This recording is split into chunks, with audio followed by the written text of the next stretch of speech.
योगेन चित्तस्य पदेन वाचा मलं शरीरस्य च वैद्यकेन योपाकरोत्तमप्रवरं मुनीनां पतञ्जलिं प्राञ्जलिरानतोऽस्मि।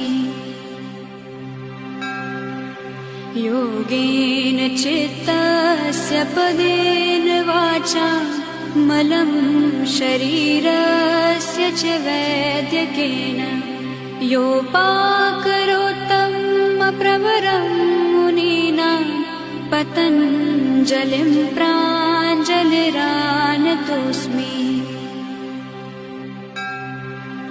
योगेन चित्तस्य पदेन वाचा मलं शरीरस्य च